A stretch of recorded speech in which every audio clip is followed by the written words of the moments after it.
அமைச்சரவையில் Indian union முஸ்லீம் league அப்படின்ட்டு ஒரு இது பரவிக்கிட்டு இருக்கு.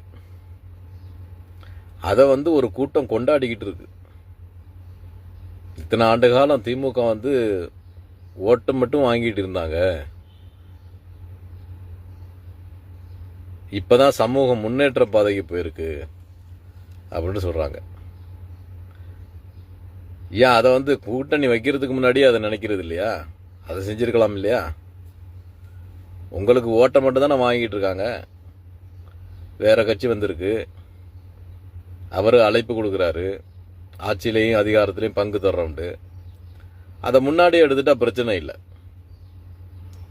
எல்லா சமூகத்துக்கும் முன்மாதிரியா இருக்கணும் அப்படின்ட்டு நமக்கு மார்க்கம் வழிகாட்டுது.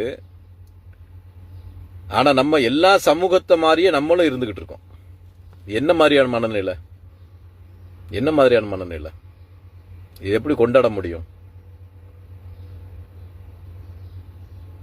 ஒரு சமுதாய தலைவர் என்ன முடிவெடுக்கணுமோ அதை சமுதாயம் சார்ந்து நீதமாக அல்லாஹ்வுக்கும் ரசூலுக்கும் கட்டுப்பட்டு முடிவெடுக்கணும்.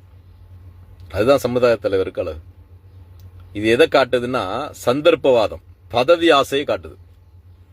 தெளிவா குற்றம் சாட்டுறேன்னா, பணம் 10 செய்யும்னு சொல்லுவாங்க, பதவி 100 செய்யும். பதவின்னு சொல்லிட்டா 100 செய்யலான்னு தோணும். அதுதான் யதார்த்தமான வாழ்க்கை.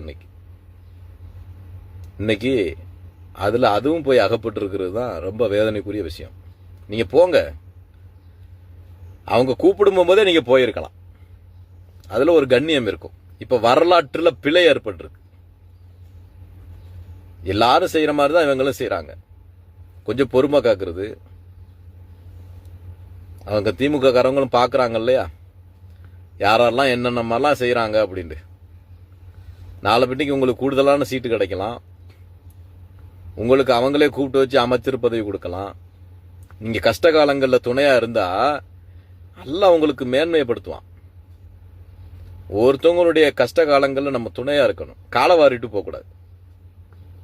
அது மார்க்க நமக்கு சொல்லி தரல. இது கூட தெரியாம இருக்கிறியா?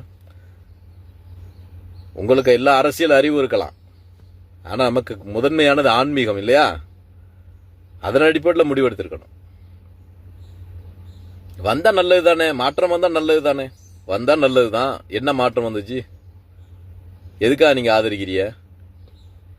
என்ன கதைன்னா, நல்லா இருக்கிற மனைவியை தலாக் பண்ணிட்டு இன்னொரு ஆளை கல்யாணம் பண்ணி எப்படி இருக்குன்னு பார்ப்போம் அப்படின்ட்டு வாழ்ற கதையா இருக்கு. ஒன்றியத்தை நல்லா தான் எழுத்துக்கிட்டு இருந்தாரு ஸ்டாலின். இப்ப நீங்க டெஸ்ட் பண்றதுக்காக இணைஞ்சிருக்கிறிய. இவர் என்ன பண்ண போறாரு, என்ன பண்ணிருக்கிறாரு சொல்லுங்க, வரலாறு கேட்போம். எதை எதிர்த்து பேசியிருக்கிறாரு, எதை கண்டிச்சிருக்கிறாரு, என்ன இது?